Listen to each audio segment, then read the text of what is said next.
Good afternoon, ladies and gentlemen. I'm sorry for slightly delayed start of this plenary, which happened due to overflowing of the last plenary on CPEC. So there were some logistic hitches.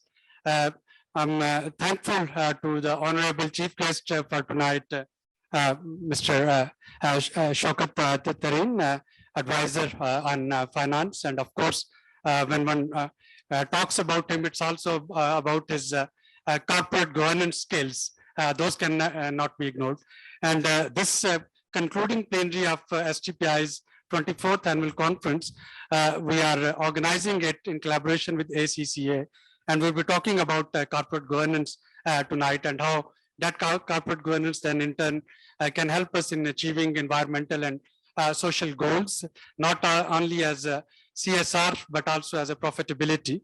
That in turn gets translated into what the theme of our conference is, leaving no one behind beyond pandemic. So when we're talking of leaving no one behind, I felt that government of Pakistan gave full patronage and full support to the theme.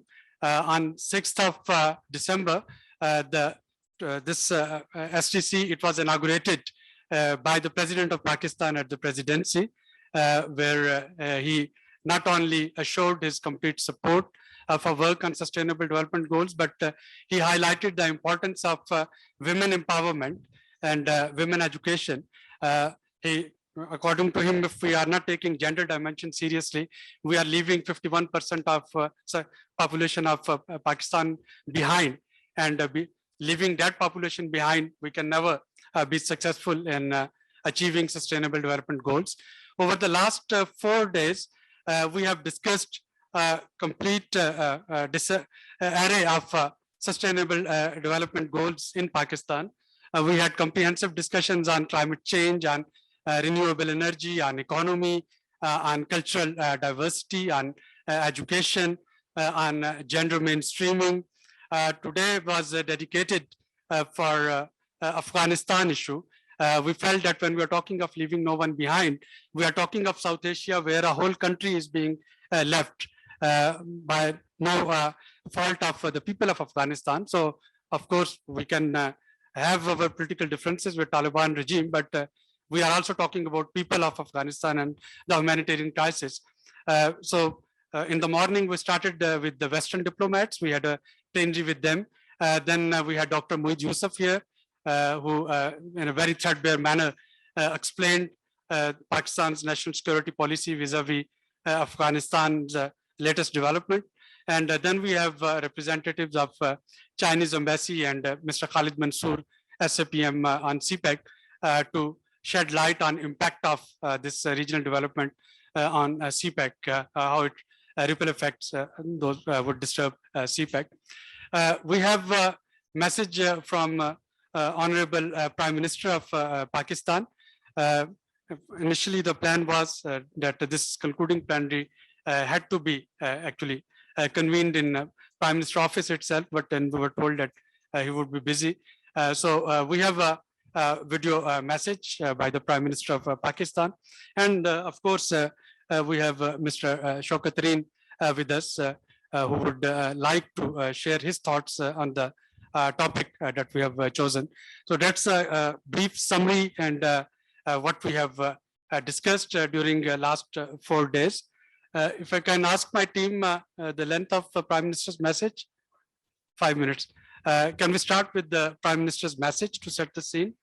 And then I'll hand over to ACCA and Mr. Makmal. Thank you. बिस्मिल्लाहिर्रहमानिर्रहीम। पहले तो मैं STPI का शुक्रिया अदा करता हूँ कि उन्होंने मुझे मौका दिया बात करने का अपनी एनुअल कॉन्फ्रेंस पे। और दूसरा जो आपका ये सब्जेक्ट है कि लीविंग नो वन बिहाइंड, ये असल में हमारा मंशूर है।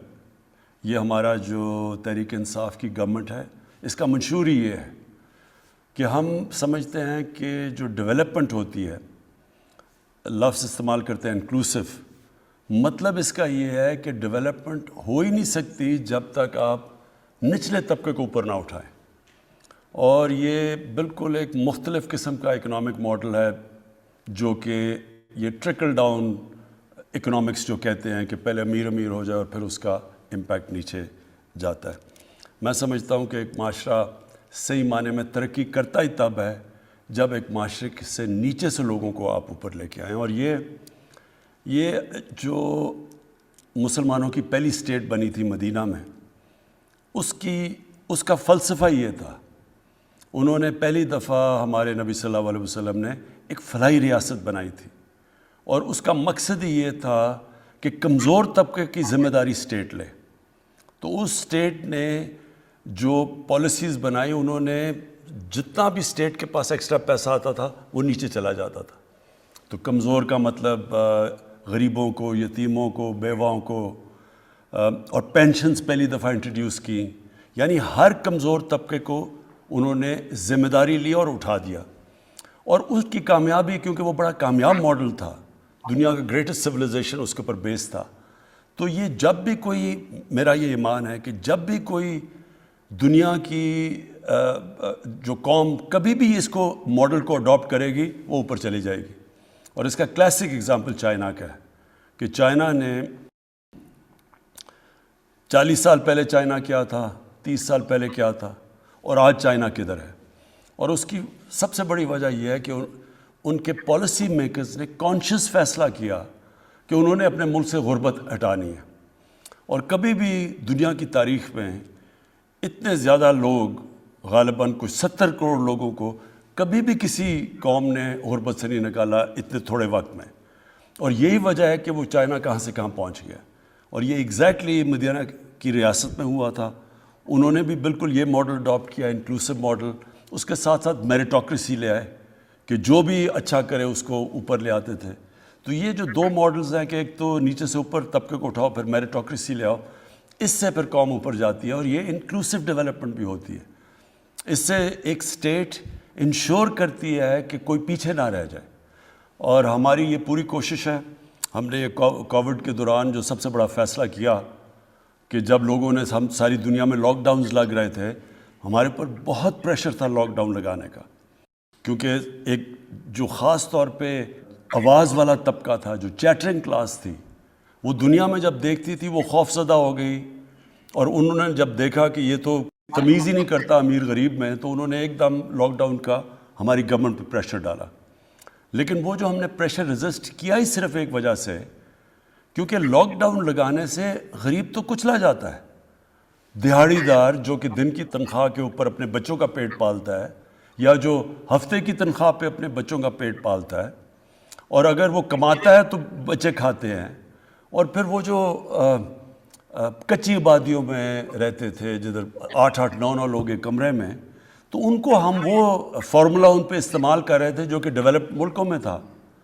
تو مثلا چائنا نے جب ووہان پروونس میں ملک کا لاک ڈاؤن لگا دیا لیکن گھروں میں کھانا پہنچایا، تو ہمارے پاس تو وہ وسائل نہیں تھے.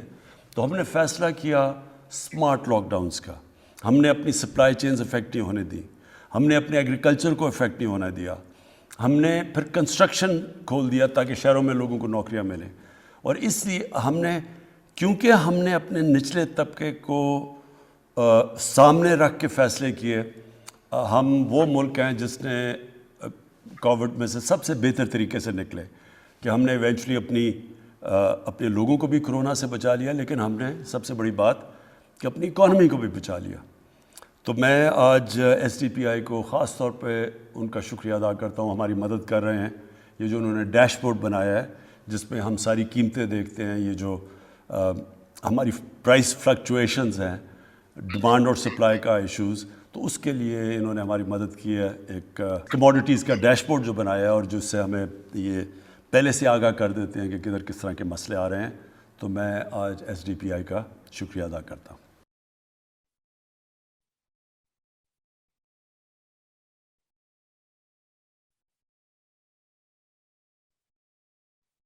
جی بہت مشکور ہوں پرائم منسٹر صاحب کا کہ انہوں نے اکنالج کیا. ایس ٹی پی آئی پاکستان کا سب سے پرانا انڈیپینڈنٹ تھنک ٹینک، جو کہ انشاءاللہ 2022 میں ہم 30 سال کے ہو جائیں گے. Doctor Tariq Banuri sitting with us, who is the founding director of STPI. So big thanks to Dr. Sir for initiating and starting it.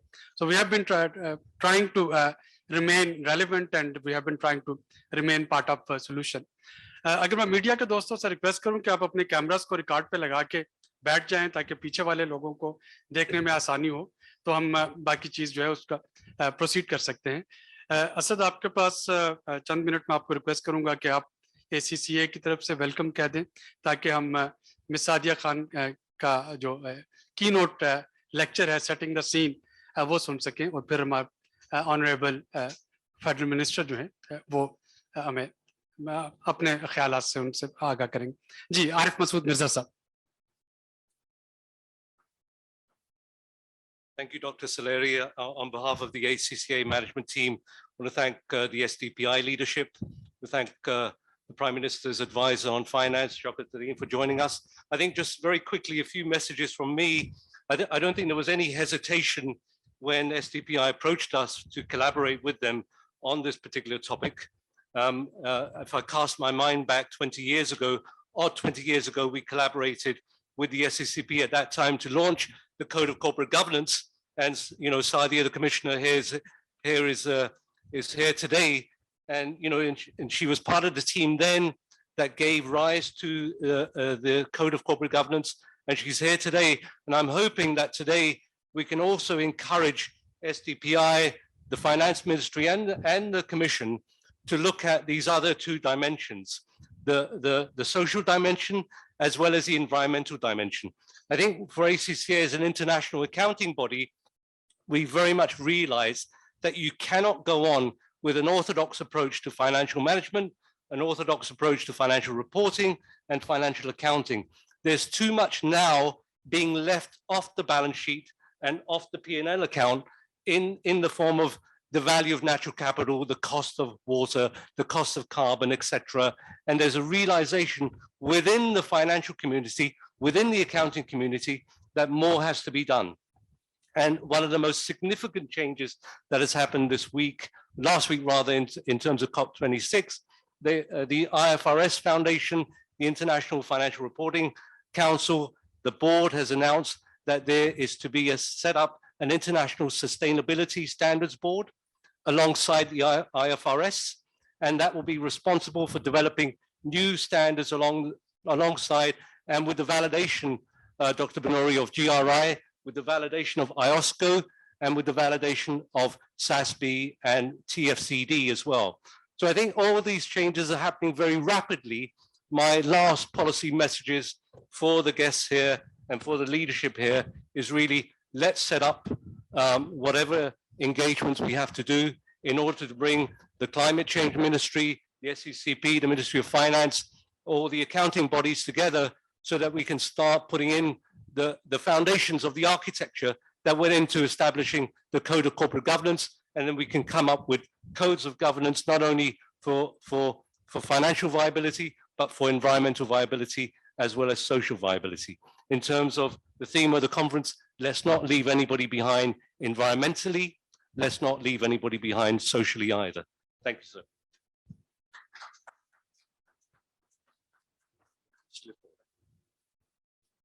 Thank you very much, Arif Masud Mirza Sahab. He is Regional Head of Policy, ACCA, Middle East, South Asia, and North Africa. Thank you very much for welcoming on behalf of ACCA and being partner with us for this plenary. Now I would like to invite Ms. Sadia Khan, who is the Commissioner Securities and Exchange Commission of Pakistan SCCP. She's serving on this position since March 2020, the first female to hold that post. And prior to it, she has served as the President and CEO of Pakistan Institute of Corporate Governance. So Ms. Khan, I would like to get benefit from your knowledge of corporate governance and set the scene. Thank you.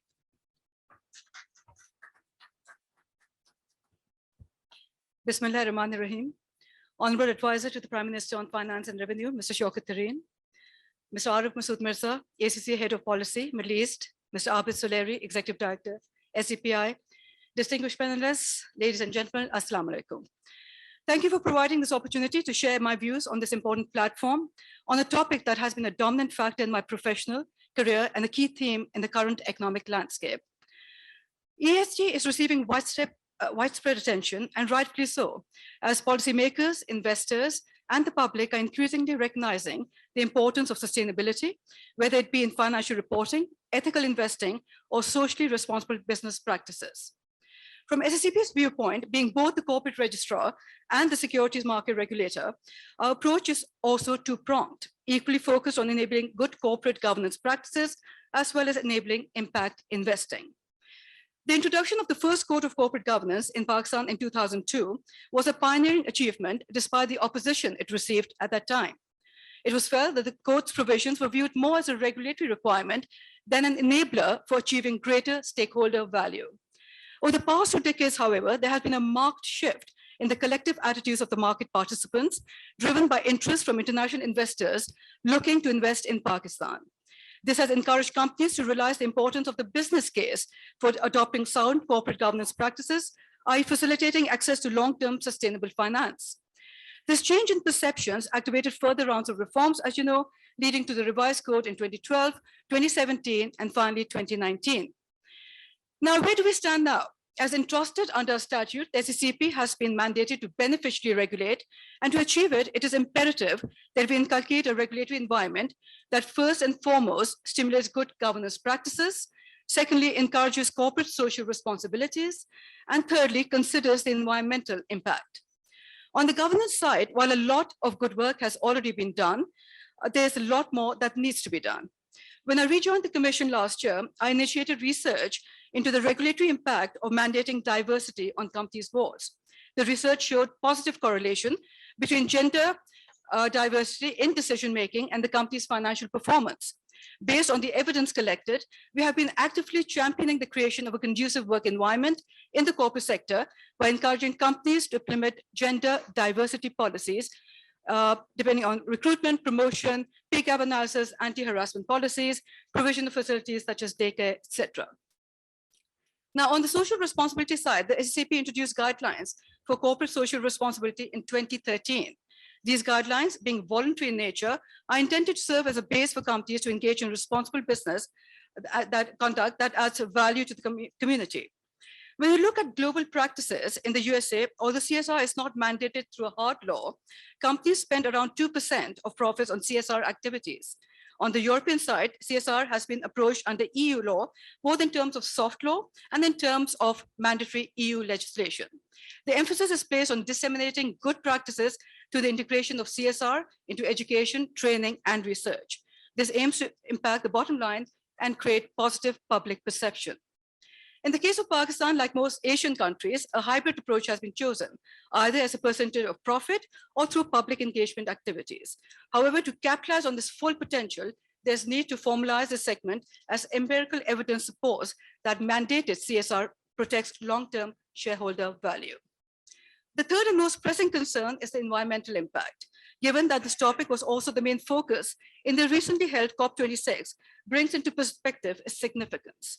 And the time is right for policy actions, as environmental protection is one of the main pillars of the UN Sustainable Development Goals of the Agenda of 2030. This is also an area where we, like most developing countries, are lagging behind, while at the same time amongst the countries most vulnerable to climate change in the 21st century. So what is the way forward? SCCP, being cognizant of this recent paradigm shift and the urgency for action in this critical area, is working on development of an enabling ecosystem centered around 1, sustainable finance, 2, the role of institutional investors, and 3, greater enhanced disclosure requirements. Now, regarding the need to promote sustainable finance, the SCCP in June 2021 formulated guidelines for the issuance of green bonds in Pakistan. The guidelines provide an easy and efficient procedure for issuance of green bonds that will help in initiating sustainable projects for combating climate change. This would also facilitate issuers of debt securities to diversify the source of financing. Proceeds of green bonds will be utilized to finance projects related to renewable and sustainable energy, water management, and green buildings. In this regard, it is pertinent to mention the issuance of $500 million green bond to fund the hydroelectric project by Vaqar in May this year. Let me take this opportunity to briefly touch upon some pioneering ventures that merit a mention in the realm of impact financing. Acumen Pakistan is raising Pakistan's first climate fund, a $90 million blended finance facility, which will make long-term equity and debt investments cater to solving climate challenges across the entire agri-value chain. Another important milestone has been the launch of Infrazam in Pakistan, which provides credit enhancement facilities to large infrastructure projects, including renewable energy projects, and rightly prioritizes those most committed to achieving the SDG goals. Secondly, on the role of institutional investors, the SCCP has recently shared stewardship guidelines for institutional investors, which apply to asset management companies, pension fund managers, life insurers, and large-sized company contributory funds invested in listed instruments. Being stewards of their beneficiary investments, each institutional investor shall formulate a stewardship policy and publicly disclose it. The responsibilities entailed thereunder include monitoring and actively engaging with the investee companies on various matters, specifically covering ESG issues. The guidance also necessitates that in instances that the investor does not agree with the investee company's stance on ESG policies, it will convey its view in writing. And finally, improving disclosure requirements. The Companies Act 2017 has made it mandatory for directors to act in good faith for the protection of the environment. And in case of a listed company, directors have to report the impact of the company's business on the environment as part of the statement of compliance. Moreover, under the revised CCG code, the board of directors of the listed companies are required to formulate policies with regard to ESG and place key elements of these policies on its website. However, this is only part of our ongoing journey, and in order to succeed, we all need to play our part with full devotion and commitment, as failure is not an option. We need to realize that our economic aspirations are directly linked with the preservation of the environment, and we must collectively pledge that in whatever roles we are in, we must make conscientious decisions to ensure that we provide the next generation with a better future. To conclude, I would like to thank you all for your time and assure you that the SCCP remains steadfast in its commitment to develop a sustainable corporate and financial sector, and I look forward to receiving your suggestions tonight. Please do reach out. Thank you.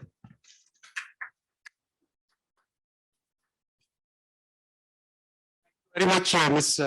Khan, for setting the scene for tonight, and of course, highlighting the importance of corporate governance and how private sector, which once deemed to be the devil in this environmental and social goals, is how it can be transformed into a partner instead of getting accused for all the problems that were happening. So thanks for setting the goal.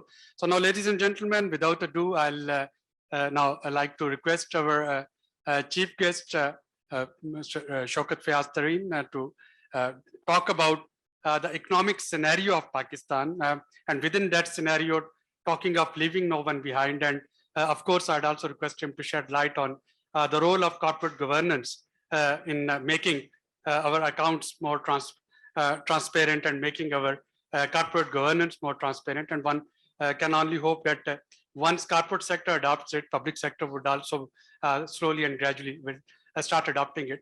But the main thing that, sir, we would like to hear from you, whenever one tries to talk about media, about economy, it's all doom and gloom. We don't actually find good news that is there. We don't find much to cherish and celebrate.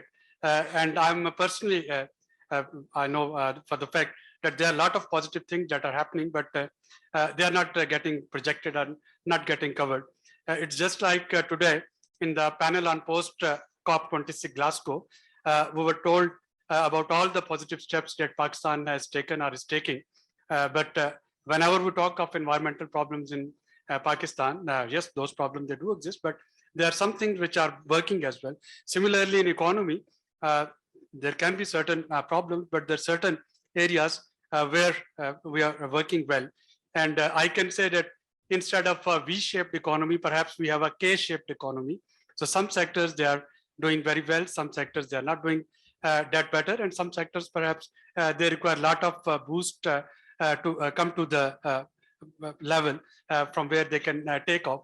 So all of these issues, I hope that you will be able to cover in your keynote speech. So over to you, and media has especially requested you to sit here because they have put all their mics here. Bismillahirrahmanirrahim. Janabe Abid Suleri Saab, Asad Hamid Khan Saab, خواتین و حضرات، میرے لیے بہت خوشی ہے کہ میں یہ سیمینار اٹینڈ کر سکا.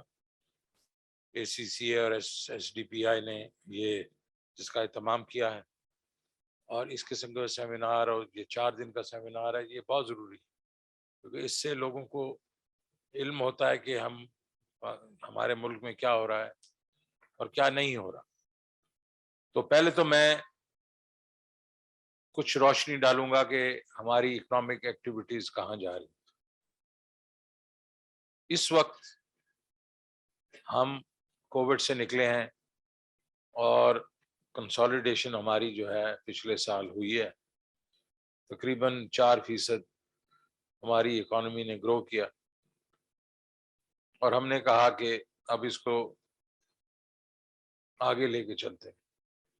لیکن ہمارا جو اسٹریٹجی کیا ہے کہ انکلوسو اینڈ سسٹینیبل گروتھ.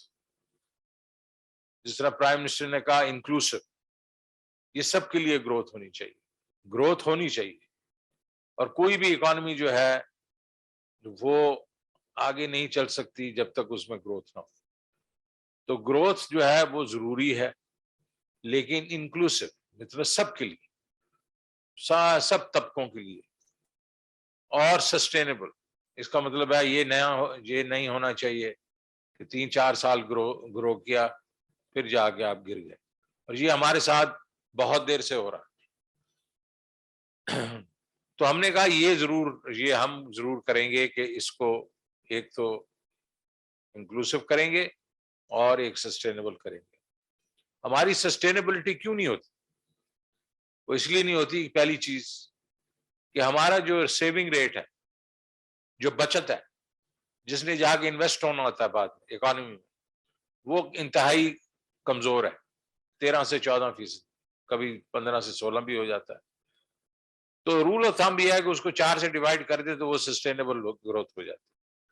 تو اس کا مطلب ہماری سسٹینیبل گروتھ اس وقت تقریباً 4% ہے.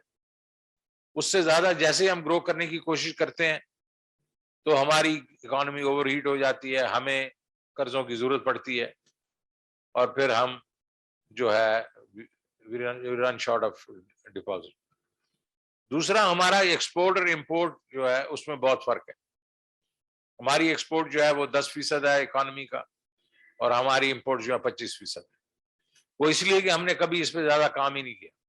پچھلے میرے خیال میں 20-30 سال تو بالکل کام نہیں کیا. اور کچھ وقتوں میں تو ہم نے ایکسپورٹ جو ہیں وہ ریٹارڈ کیے، مطلب پیچھے گئی. 2013 میں ایکسپورٹ $25 بلین تھی، اور 2017 میں وہ 20 پہ آ گئی. اس کے وجوہات آپ کو معلوم ہے کہ ہم نے روپے کو پکڑے رکھا، مضبوط رکھا اپنے طرف سے، لیکن اس نے ہماری امپورٹس بڑھا دی اور ایکسپورٹ کم کر دی. تو ہمارا جو یہ فرق ہے یہ بڑھتا ہی گیا. تو اب یہ حالت ہے کہ 10% ہماری جو ایکسپورٹ ہے GDP کی، اور 25%، یہ 15% جو ہے یہ تقریباً آپ دیکھیں $40-45 بلین بنتا ہے. $40 بلین اس وقت 30-32 بلین جو ہے ہماری ریمیٹنسز ہیں، RDA ملا کے 35 کے قریب ہے. تو ہمارا جو ہے باقی جو ایک قسم سے ڈیفیسٹ ہو جاتا ہے، جو کہ خیر اس میں آپ کی ریمیٹنس وہ بھی آ جاتی ہیں، FDI وغیرہ. لیکن ہم نے اس گیپ کو کم کرنا ہے، کیونکہ جب تک آپ کی امپورٹ اور ایکسپورٹ کا بیلنس نہیں ہوگا، آپ ہمیشہ جب آپ گرو کریں گے تو آپ بیسیکلی آپ کو ڈالرز کی ضرورت پڑے گی، اور ڈالر آپ کے پاس ہوتے نہیں ہیں، آپ کو IMF کے پاس جانا. تیسری چیز ہے پروڈکٹیوٹی ان دی اکانومی. آپ کی اکانومی میں ویدر اگر اس کو بھی دیکھیں، آپ ایگریکلچر کو بھی دیکھیں اور آپ انڈسٹری کو بھی دیکھیں، تو آپ کی جو پیداوار ہے وہ اتنی پروڈکٹیو نہیں ہے جتنی دوسرے ملکوں کی. اور اس سے یہ ہے کہ آپ جو ہے آپ کی پروڈکشن جو ہے وہ کم ہوتی جا رہی ہے، یا آپ لوگوں سے کمپیٹ نہیں کر سکتے. تو یہ تینوں چیزوں پہ ہم نے کام کرنا ہے. تو اس کے اوپر ہم نے یہ طے کیا کہ ہم نے سب سے پہلے تو یہ کرنا ہے کہ اپنا ریونیو بڑھائیں. بیکاز اگر حکومت ہی آپ کی سیونگز کو لے کے مطلب اپنے استعمال میں لے جائے تو بزنسز کیا کریں گے؟ حکومت ایفیشینٹ نہیں ہوتی, پرائیویٹ سیکٹر ایفیشینٹ ہوتا ہے, اس کو ریسورسز کی ضرورت ہوتی ہے. حکومت جو ہے وہ ٹریلینز آف روپیز جو ہے وہ جا کے مارکیٹ سے لے لیتی ہے, تو وہ پرائیویٹ سیکٹر کے لیے کچھ بچتا نہیں. اور آپ کا جو ڈسکاؤنٹ ریٹ ہے یا جس کو آپ مارک اپ وغیرہ کہتے ہیں وہ بھی بڑھ جاتا ہے. تو یہ پہلی ایک ہماری وہ یہ ہے کہ ٹارگٹ تھا کہ ہم نے اگر 6 سے 8% پہ بڑھنا ہے تو ہمیں ہمارا جو tax to G D P جو ہے اس کو کم از کم 20% ہونا چاہیے. ہم یہ 8% سے 10 سے 12% پہ بڑے عرصے سے گھوم رہے ہیں. اس سال آپ کو خوشی ہوگی کہ ہمارے ریونیو بڑھ رہے ہیں, اور جو 9% tax to G D P پچھلے سال تھا, اس سال شاید ہم اس کو 11.5% پہ لے کے چلے جائیں گے. اگلے سال اس کو تقریباً 14% پہ لے کے جائیں گے انشاءاللہ, اور اگلے 4-5 سال کے اندر اندر یا اس سے بھی کم ہم اس کو 20% پہ لے کے جائیں گے. لیکن ٹریجیکٹری ہماری صحیح جا رہی ہے, بیکاز ہم نے اس کو جو ہمارا ایف بی آر ہے اس کو تھوڑا سا ریویمپ کرنے کی کوشش کر رہے ہیں. ہم کہہ رہے ہیں کہ یہ لوگوں کو تنگ نہ کریں, ہراس نہ کریں. لوگ ٹیکس دینا چاہتے ہیں لیکن کیونکہ ان سے ڈرتے ہیں تو وہ نیٹ میں ہی نہیں آتے. تو ہم ٹیکنالوجی کو یوز کر کے براڈننگ بھی کر رہے ہیں, زیادہ سے زیادہ لوگوں کو لے کے آ رہے ہیں, اور ریٹیل کو بھی ہم ٹیپ کر رہے ہیں. اس وقت ہمارا آپ کو معلوم ہی ہے 3 ملین صرف لوگ ٹیکس دیتے ہیں, انکم ٹیکس. اس میں 1 ملین جو ہے وہ تو جمع کرا دیتے ہیں کھاتے, لیکن اس میں 0 ہوتا ہے ٹیکس جو پے کرتے ہیں. تو 2 ملین سمجھے آپ, 218 ملین لوگوں میں سے صرف 2 ملین ٹیکس دیتے ہیں. اس کا مطلب ہے یہ بہت کمزور ہے, یہ اسٹیٹسٹک بہت کمزور ہے. تو اس کو ہمیں مضبوط کرنا پڑے گا. دوسرا, ہماری retail sales total 18 trillion rupees کی ہیں سال کی, اس میں ہم صرف کیپچر کرتے ہیں 3.5 ٹریلین. یہ بھی ہماری یہاں جو ہماری پرفارمنس ہے وہ کمزور ہے. اور کسٹم میں بھی آپ کو معلوم ہے یہ کافی شکایات آتے ہیں کہ اوور انوائسنگ, انڈر انوائسنگ ہوتی ہے, اس کو بھی ہم ٹھیک کرنے کی کوشش کر رہے ہیں. تو نیٹ ہم یہ چاہتے ہیں کہ ہمارا ریونیو بڑھے, تاکہ پھر ہماری جو حکومت ہے وہ قرضے نہ لے, اور لوگوں کو یہ جو کریڈٹ ہے یہ پرائیویٹ سیکٹر کے پاس جانا چاہیے. دوسرا اس کا ہمارا ہدف کیا ہے؟ دوسرا ہدف یہ ہے کہ ہم ایگریکلچر کو بڑھائیں. پچھلے 20-30 سال ہم نے ایگریکلچر کو اگنور کیا. ایگریکلچر کو اگنور کیا تو ہم نیٹ فوڈ ایکسپورٹر سے ہم نیٹ فوڈ امپورٹر بن گئے. اب ہم گندم امپورٹ کرتے ہیں, چینی امپورٹ کرتے ہیں, دالیں امپورٹ کرتے ہیں, جو پام آئل اور سویا تو ہم ویسے پہلے امپورٹ کرتے تھے. تو یہ کیا ستم ظریفی ہے کہ ایک وقت میں جو پاکستان جس کو آپ ایگری باسکٹ کہتے تھے اور پنجاب کو کہتے تھے, سندھ کو کہتے تھے, وہ آج ہم باہر سے چیزیں لے کے آ رہے ہیں, کیونکہ ہم نے اس پہ کام نہیں کیا.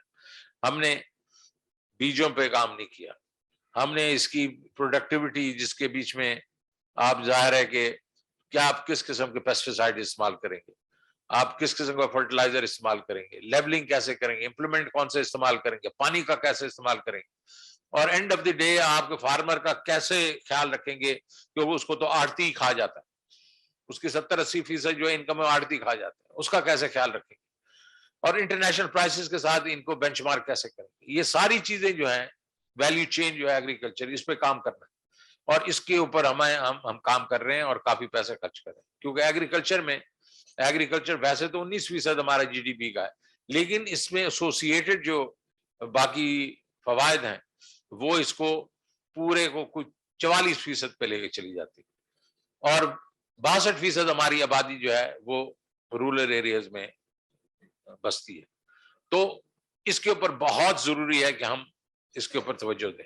پھر انڈسٹریل اور ایکسپورٹ سیکٹر جو ہے اس میں بھی یہی ہے, بہت فریگمنٹیشن ہے, چھوٹے ادارے ہیں, اور اس کے بیچ میں ہم نے کوئی کنسالیڈیشن نہیں کی over a period of time, اور ہم نے اس کو ایکسچینج ریٹ کو جب اوور ویلیوڈ رکھا تو اس سے امپورٹس جو ہیں وہ بڑھ گئیں, اس کا مطلب ٹریڈنگ ہو گئی, تو ہم ایک ٹریڈنگ اکانومی بن گئے, انڈسٹریل اکانومی نہیں بنے. لیکن اس حکومت نے آ کے بہت اچھی چیزیں کی. آپ جانتے ہوں گے ٹرف کے لونز دیے, اور ہم لوگوں نے جو را مٹیریلز ہے ان کی ڈیوٹیز بہت کم کی تاکہ اس میں گروتھ آئے, اور اس وقت آ رہی ہے.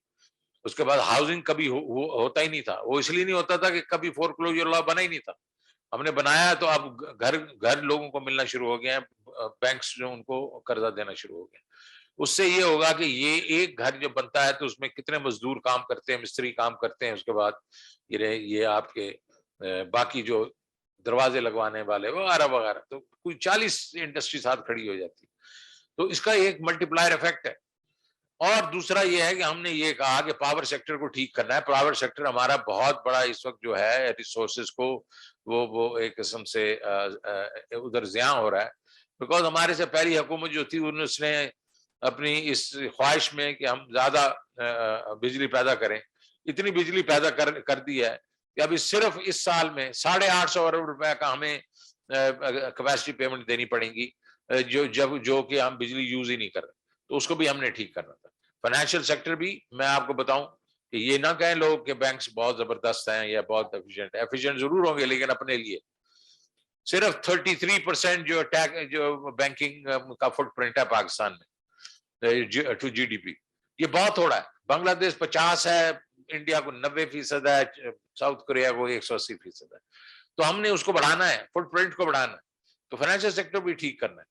لیکن اس سارے سے علاوہ جو میں اس ٹاپک پہ جہاں بیٹھے ہیں اس کے متعلق میں کہوں گا کہ ہم نے یہ بھی ڈیسائیڈ کیا کہ یہ سسٹینیبل گروتھ ہوگی 10-15 سال تو ٹرکل ڈاؤن آتا ہے اور لوگوں کا غریب آدمی تک پہنچتا ہے, کیونکہ ہمارا سسٹینیبل ہوتی نہیں 3-4 سال کے بعد بل پھر گر جاتے ہیں ہم, تو وہ ٹرکل ڈاؤن کبھی غریب تک گیا ہی نہیں. تو ہم نے ڈیسائیڈ کیا کہ اس دفعہ باٹم اپ بھی کریں گے, اور ہم نے ایک بہت یونیک قسم کا وہ ایک پروگرام بنایا, کامیاب پاکستان. اور کامیاب جوان تو ہے ہی ہے, لیکن کامیاب پاکستان, جس کے تحت ہم کو تقریباً 3.7 to 4 ملین ہاؤس ہولڈ کو گھروں کے قرضے دیں گے وداؤٹ انٹرسٹ, ایگریکلچر لون دیں گے وداؤٹ انٹرسٹ, کاروبار کے لیے قرضے دیں گے وداؤٹ انٹرسٹ, اور اس کے بعد ان کو صحت کارڈ بھی ملے گا اور ان کو ٹیکنیکل ٹریننگ بھی ملے گی. تو یہ ایک کمپریہنسو باٹم اپ پروگرام ہے جو کہ ہمارے جو غریب طبقہ ہے اس کو اپنے پاؤں پہ کھڑا کر دے گا. ہم ان کو مچھلی پکڑنا سکھائیں گے, مچھلی دیں گے نہیں, کیونکہ یہ ایک قسم کی بھیک ہو جاتی ہے جب آپ اس کو مچھلی دیتے ہیں. تو یہ بڑے خوددار لوگ ہیں ہمارے لوگ, وہ چاہتے ہیں کہ وہ خود اپنے پیر پہ کھڑے ہوں. تو یہ اس حکومت میں ہے, اور پرائم منسٹر عمران خان نے مجھے حکم دیا کہ آپ کو ایسا پروگرام لے کے آئیں جس سے یہ اپنی روزی خود کما سکیں اور آنریبل طریقے سے کما سکیں. تو یہ جو چیزیں ہیں یہ ہم جب کر رہے ہیں تو آپ دیکھیں گے 3-4-5 سال کے اندر نچلے لیول پہ خوشحالی بہت آئے گی. آپ کو معلوم ہونا چاہیے کہ میں نے جب یہ دیکھا کہ بھائی یہ جو کسان کا ہم دے رہے ہیں, انٹرسٹ فری لون دے رہے ہیں, اس میں کتنا امپیکٹ ہوتا ہے, پتا چلا کہ جی اس میں 40% اس کی انکم بڑھ جاتی ہے ایک سال میں. تو اس قسم سے اور جو کاروبار وغیرہ ہے, اور یہ ہم کس کے تھرو دے رہے ہیں, یہ ہم این جی اوز کے تھرو دے رہے ہیں, یا نان جو بینکنگ فائنینشیل انسٹیٹیوشنز کے تھرو دے رہے ہیں, جو دیتے ہیں یہ پچھلے 30 سال سے دے رہے ہیں, اور ریکوری ریٹ ان کے 98-99% ہے. اور پہلے ہم کمرشل بینکس کو کہتے تھے, اب ہم نے ان کو کہا کہ آپ دیں, ہم آپ کو پیسے دیں گے اور سبسڈی دیں. تو یہ ساری چیزیں جو ہیں یہ ویلفیئر کرنے کے لیے, اور یہ اکانومی جو ہے کیا ہو رہا ہے اس وقت, اکانومی نے گرو کرنا شروع کیا. کچھ لوگ کہتے ہیں اوور ہیٹ ہو رہی ہے, میرے خیال میں تو اوور ہیٹ نہیں ہو رہی, یہ 5% کم از کم 5-5.5% گرو کر رہی ہے. لیکن 1-2 مسئلے آ گئے. مسئلہ یہ ہے کہ گرو کر رہی تھی, لیکن آپ کا جو انٹرنیشنل کموڈیٹی پرائسز جو ہیں وہ بالکل ایک قسم سے آؤٹ آف ہینڈ ہو گئی ساروں کے لیے, ہمارے لیے نہیں, ساری دنیا کے لیے, کیونکہ ہم وہ چیزیں امپورٹ کرتے ہیں تو ہمارے پاس زیادہ امپیکٹ ہے. ہمارے پاس 2 قسم کا امپیکٹ ہے. پہلا ہمارا انفلیشن بڑھ گئی بیکاز ہمارا تیل بڑھ گیا, ہماری خوردنی پہ تیل بڑھ گیا, ہمارا یہ کوئلہ بڑھ گیا, اسٹیل بڑھ گیا. اس کے بعد یہ جو ویٹ ہم نے امپورٹ کرتے تھے وہ اس کی قیمتیں بڑھ گئی, چینی کی قیمتیں بڑھ گئی, دالوں کی قیمتیں بڑھ گئی. اور دوسرا یہ ہے کیونکہ ہم یہ امپورٹ کرتے ہیں تو ہمارا ٹریڈ ڈیفیسٹ بڑھ گیا. تو یہ دونوں چیزوں کا ایک ہی علاج ہے, اور وہ یہ ہے کہ تھوڑا صبر کی ضرورت ہے, کیونکہ یہ نیچے آ رہی ہیں. اب پیٹرول بھی نیچے آ رہا ہے, گیس بھی نیچے آ رہی ہے, اس طریقے سے اور چیزیں بھی نیچے آ رہی ہیں. 3 سے 4 مہینوں میں انشاءاللہ یہ جیسے نیچے آئیں گے تو آپ کی اکانومی تو ویسے ہی گرو کر رہی ہے اور وہ گرو کرتی رہے گی. اور انشاءاللہ آپ دیکھیں گے کہ یہ جو ہم باقی باٹم اپ بھی کر رہے ہیں یہ بھی لوگوں تک پہنچیں گی اس وقت تک, تو ہماری اس وقت ایک سسٹینیبل گروتھ ہو جائے گی. اور ہم نہیں چاہتے کہ ہم اس وقت کو بیٹھ کے اگر پچھلے سال ہم نے 4% کیا تو ہم اس دفعہ 6-7% کریں, وہ سسٹینیبل نہیں ہے. ہم آرام سے جائیں گے 5, 5.25, 5.5, اگلے سال 6, 6.5. تو یہ ہم چاہ رہے ہیں. تو اکانومی آپ جو کہہ رہے گڈ نیوز دیں, ہماری اکانومی گرو کر رہی ہے. کیسے کر رہی ہے؟ آپ کہیں گے کیسے کر رہی ہے شوکت صاحب؟ اس لیے کر رہی ہے کہ ہمارے ریونیوز بڑھ رہے ہیں. ہمارے ریونیو 35% بڑھ رہے ہیں پچھلے سال سے. اور اس کا جو انڈیکیٹر ہے کہ جو بڑھ رہی ہے, مطلب اکانومی بڑھ رہی ہے, وہ یہ ہے کہ ہمارا انکم ٹیکس 32% بڑھ رہا ہے. تو پہلے انکم ٹیکس زیادہ نہیں بڑھا کرتا تھا, سیلز ٹیکس اور کسٹم بڑھ جاتا تھا, یہ نہیں بڑھتا, لیکن 32% آپ کا انکم ٹیکس بڑھ رہا ہے. اس کا مطلب ہے اکانومی بڑھ رہی ہے. دوسرا جو آپ کی جو بجلی ہے, اس کی جو ایک قسم کے جو کھپت ہے, وہ 13% بڑھی ہے پچھلے سال سے. اس کا مطلب ہے اگر بجلی کی کھپت بڑھ رہی ہے تو کچھ نہ کچھ تو بڑھ رہا ہوگا نا, کوئی انڈسٹری بڑھ رہی ہوگی, کچھ کام آگے چل رہا ہوگا. تو یہ چیزیں انڈیکیٹرز ہیں کہ جس سے پتہ چلتا ہے کہ ہماری اکانومی بڑھ رہی ہے. ہمیں یہ سٹریس ہے قیمتوں کا, اور وہ انٹرنیشنل کموڈٹی پرائسز کا ہے. اس میں ہم پوری کوشش کرتے ہیں, پرائم منسٹر پوری طرح کوشش کرتا ہے کہ نچلے طبقے کو تو ہم پروٹیکٹ کریں. ابھی یہ احساس جو راشن پروگرام ہے, یہ 20 million house hold, 20 million house hold کا مطلب ہے کہ 13 کروڑ لوگوں کے لیے انہوں نے کہا کہ آپ کو 30% ہم 3 چیزوں کے اوپر وہ ریبیٹ دیں گے, مطلب چھوٹ دیں گے, وہ کر رہے ہیں. اس کے بعد احساس کے اور بھی پروگرامز ہیں. میں نے جس طرح کامیاب پاکستان کی بھی بات کی, اس کے بعد انہوں نے ایک بہت ہی عمدہ پروگرام کیا, اور وہ یہ ہے کہ آپ کا جو صحت کارڈ ہے. صحت کارڈ جو مطلب یہ ہے کہ دنیا میں ایسے نہیں ہے کہ یونیورسل ہو. وہاں جو امریکہ میں بھی دیکھ لیں, برطانیہ میں, وہ کچھ نہ کچھ پیسے لیتے ہیں آپ سے, لیکن یہاں بالکل 7-8 لاکھ روپے جو ہے پوری فیملی کے لیے آپ جہاں بھی مرضی جائیں خرچ کر سکتے ہیں. تو یہ چیزیں ہم کر رہے ہیں, لیکن ہم یہ بھی دیکھ رہے ہیں کہ یہ اس پہ ہماری لوور مڈل کلاس کو, اربن جو ہے اس پہ سٹریس ہے. اس پہ بھی ہم کوشش کریں گے کہ اس کو ہم کسی طریقے سے ٹیکل کریں.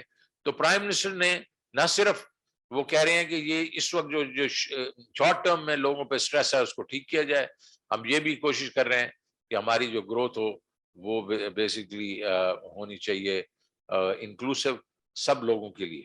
اب میں تیسرے سبجیکٹ پہ جاؤں گا. تو یہ آپ دیکھیں کہ یہ جو ہم نچلے باٹمز اپ کر رہے ہیں, یہ ڈسپیرٹی ختم کرے گی. پہلے ٹرکل ڈاؤن کی ہم انتظار کرتے تھے, اب نہیں کر رہے. تو اس کا مطلب جب ان کی انکم بڑھیں گے نیچے والوں کی, تو وہ اوپر والے ایک ٹرکل ڈاؤن بھی ہوگا, تو آپ دیکھیں گے تو ڈسپیرٹی, انکم ڈسپیرٹی ہے وہ بہت کم ہو جائے گی. اب جو کارپوریٹ گورننس کی بات کر رہے ہیں, دیکھیں جی میں اس کے اوپر بہت مجھے یقین ہے کہ سب کو بوجھ جو اٹھانا پڑے گا سوسائٹی کا. اور یہ قرآن میں لکھا ہوا ہے کہ آپ کے پاس آپ معاشی طور پہ اچھے ہیں تو آپ اپنے سائیکل ارد گرد کے لوگوں کا خیال رکھنا چاہیے, اور بڑا سائیکل کرتے جائیں. جتنی زیادہ پیسے زیادہ کریں. وہ کہتے ہیں اپنے پاس اتنے پیسے نہ رکھیں کہ جو آپ کو پھر آپ اس کا استعمال ہی نہ کریں. یہ قرآن میں لکھا ہوا ہے ہر جگہ. لیکن ہم کیا کر رہے ہیں, بہت لوگ ہمارے جو ہیں وہ چیریٹی دیتے ہیں, اور میں I'm glad کو دیتے ہیں, اور یہ CSR بھی ہماری جو کمپنیز بہت کرتی ہیں, لیکن سارے نہیں کرتے. آج دیکھیں گے ہمارے لسٹڈ کمپنیز ہیں, اس کا پچھلے سال کے جو پروفٹ سے 950 ارب روپے, 950 ارب روپے کے پروفٹ تھے. اس میں سے کتنا ان لوگوں نے اپنے امپلائیز کو دیا یا ارد گرد بانٹا؟ میرا نہیں خیال کہ انہوں نے کافی زیادہ بانٹا. تو میں ان کو اس وقت یہ ریکویسٹ کروں گا, بیکاز یہ کمپنیاں جو ہیں یہ اربن ایریاز میں ہیں, اور ہمارا لوگ کون پس رہے ہیں اس وقت؟ Lower middle class and middle class urban areas میں. اور ان کو آپ نے, اپنے لوگ ہیں آپ کے, یہ آپ اپنی پروفٹ میں سے کچھ پیسے دیں, اب CSR کریں یار. تو میں تو یہ پرائم منسٹر نے بھی اس دن آپ کو ریکویسٹ کی ہے, میں پھر سے ایک دفعہ ریکویسٹ کرتا ہوں کہ یہ جو پیسے, کیونکہ کمپنیاں بہت پیسے بنا رہی ہیں, تو آپ شیئر کریں لوگوں کے ساتھ. لوگ پس رہے ہیں اس وقت, تو یہ اربن ایریاز میں. رورل ایریاز میں ان کو کراپس بہت اچھی ہو رہی ہیں, ان کو کوئی مشکل نہیں ہے. اوپر والے جو ہمارے سیگمنٹس ہیں ان کو کوئی مشکل نہیں ہے. ریسٹورینٹ بھرے ہوئے ہیں, گاڑیاں بک رہی ہیں, آن منی جو ہے وہ 6-9 مہینے کی لوگ دے رہے ہیں. لیکن جو اور نچلے کلاس کو ہم ویسے پروٹیکٹ کر رہے ہیں. یہ جو لوور مڈل کلاس اور مڈل کلاس اربنائٹس ہیں, یہ پلیز آپ ان کو ہیلپ کریں. اور اس میں CSR, اچھا جو کارپوریٹ گورننس کی بات ہو رہی ہے, یہ دیکھیں جی کارپوریٹ گورننس ایک ایسی چیز ہے کہ جیسے آپ گورنمنٹ گورننس، یہ ایک کڑوی گولی ہے، لیکن یہ کڑوی گولی جو ہے یہ وہ ہے جو آپ کے جسم میں آپ کو جو آپ کی بیماری ہے اس کو دور کر دیتی ہے. کہ جب گڈ کارپوریٹ گورننس میں جاتے ہیں تو آپ کی جو کمپنیز ہوتی ہیں وہ پریڈکٹیبل ہو جاتی ہیں. وہ لوگ جو باہر جو اینالسٹ بیٹھے ہوتے ہیں وغیرہ، وہ جب جو لسٹڈ ہوتی ہیں اس کے بیچ میں زیادہ پیسے ڈالتے ہیں. ان کو معلوم ہے کہ یہ جو ہے ان کی گڈ کارپوریٹ گورننس ہے، اس کے بیچ میں یہ سائنڈ آف ہوتی ہیں کیونکہ آپ کے اس وقت پی آئی جی سی جو بھی ہے وہ سارے ریٹ کرتے ہیں، باہر کی ریٹنگ کمپنیز بھی کرتی ہیں. تو آپ کارپوریٹ گورننس کو امپروو کریں. ہماری کارپوریٹ گورننس کافی امپروو ہوئی ہے، اور آئی ایم گلیڈ کہ سعدیہ یہاں انہوں نے بھی اس پہ بہت کام کیا ہے، پہلے لوگوں نے بھی کام کیا ہے. لیکن کارپوریٹ گورننس جو ہے ہماری جو اکانومی کے لیے اچھی ہے، بیکاز اس سے یہ ہے کہ بیسٹ پریکٹسز جو ہوتی ہیں وہ پھر لوگ شیئر کرتے ہیں. اور میں ایک دفعہ پھر اینڈ پہ آپ کا شکریہ ادا کروں گا کہ آپ نے مجھے بلایا اور مجھے موقع دیا کہ میں کچھ جی. اچھا، یہ مجھے بات کریں گے لوگ امپورٹس پہ بہت پریشان ہیں. میں پہلے کہہ چکا ہوں. لیکن جی امپورٹس جو ہیں وہ جو بڑی ہیں وہ 3-4 چیزوں کی بڑی ہیں، اور 3-4 چیزیں وہ ہیں جو ہم امپورٹ جو ہمارے کوئی چوائس نہیں ہے، اور وہ کموڈیٹیز ہیں. کس کی بڑی ہیں؟ پیٹرولیم کی بڑی. 12-13 بلین ڈالر کی ہم پیٹرولیم پروڈکٹس امپورٹ کرتے تھے. اس دفعہ ہم اس وقت جو چل رہا ہے وہ 24 بلین. اس کا مطلب وہ بہت بڑھ گئی ہماری. پچھلے مہینے میں ایک مہینے میں 2.5 بلین ڈالر کی ہماری پیٹرول پروڈکٹس کی جو امپورٹس تھی انکلوڈنگ کول. اس کے بعد ہماری جو ایڈیبل آئل ہے وہ 600-700 ڈالر کا جو ٹن تھا وہ آج 1400 کا، وہ ڈبل ہو گیا. یہ خوردنی تیل جو ہے. اسی طریقے سے سٹیل کی پرائسز بڑھ گئی ہیں، کیونکہ ظاہر ہے تھوڑی سی باہر دنیا میں کووڈ کی وجہ سے شارٹیجز ہوئی ہیں. تو اگر یہ 3-4 را مٹیریلز بھی تھوڑے بڑے ہیں، اور اس میں تو اگر آپ دیکھیں کہ پچھلے مہینے میں دیکھوں گا لوگوں نے کہا جناب آپ کا ایک مہینے میں تقریباً 1.4 بلین ڈالر جو ہے وہ آپ کے امپورٹس بڑھ گئی ہیں. تو بڑا سمپل ہے اس کا. 500 ملین جو ہے وہ بڑا تیل کی قیمتوں میں، 250 را مٹیریلز ہوئے. اس کے بعد ویکسینز ہم نے کوئی 350 ملین کی ہم نے امپورٹ کی، جو فنڈ ہو جاتی ہے نیچے جا کے، لیکن ہے. اور 100 جو ہے خوردنی تیل وغیرہ کا. تو 1.2 بلین آؤٹ آف 1.3 بلین تو یہی ہے. تو اس لیے یہ ساری چیزیں جو ہیں یہ اب نیچے آ جائیں گی. جیسے جیسے پرائسز نیچے آئیں گی یہ کم ہو جائیں گی. تو یہ اوور ہیٹنگ آف اکانومی سے نہیں ہے، یہ سپلائی سائڈ کی جو ڈیفیشنسی ہے اس سے آ رہی ہے. آپ کو یہ اور میں دے دوں نمبر تاکہ آپ کو ذرا تھوڑا سا تسلی ہو کہ پرائس جو انکریز ہے اس پوری ویلیو میں جو بڑی ہیں، جو امپورٹس بڑی ہیں، اس میں 85% صرف پرائس کا امپیکٹ ہے، اور 10-15% صرف جو ہے کوانٹٹی کا. تو اس کا مطلب ہے کوانٹٹی اتنی نہیں بڑھ رہی، اس کا مطلب ڈیمانڈ نہیں ہے کو بہت آؤٹ ریجس نہیں ہوگی، یہ صرف پرائس کی وجہ ہے. اور پرائس جیسے نیچے آئے گی تو یہ سب چیز ٹھیک ہو جائے گی. تو یہ اس وقت ہمارا تو یہ موٹو ہے، ہمارا لیڈر بھی کہتا ہے، میں بھی کہتا ہوں، گھبرانا نہیں. Thank you.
Ladies and gentlemen, meanwhile, we have our panelists, esteemed panelists on the session, joining us in person as well as online. We have with us Mr. Muhammad Shamoon Tariq Sahab, who's Vice Chief Investment Officer, Partner at Tundra Founder AB, Ms. Ayla Majid, Founder and CEO of Planative, Mr. Hassan Daud Butt, CEO Khyber Pakhtunkhwa Board of Investment and Trade, and Dr. Hina Aslam from research, who's research fellow STPI. And we'll have closing remarks from Arif Sahab as well. Now, we have certain questions for the panel that we are going to ask, and I'll just ask them once so that we can then have a seamless discussion across our panel. The questions which we had posed for this panel revolve mainly around what Ms. Sadia's presentation, of course, focused upon. And I think one of the major costs of businesses is, of course, to actually work around understanding and compliance of those codes of corporate governance. And one of the things that one would like to really ask is that what is the likely impact of cost of borrowing for long-term capital projects if Pakistani firms, both public and private, ignore factoring in material the ESG risks. And increasingly subsidized finance in the form of green finance is being made available via commercial banks as well as international bond markets. So one would like to know what is the nature of green financing and its benefits in reducing both carbon footprint and social harms. And why is the appetite for such financing so slow in Pakistan? So maybe I think I can quickly shift to the panel. And in the same order, let me now invite Mr. Muhammad Shamoon Tariq Sahab for his interventions.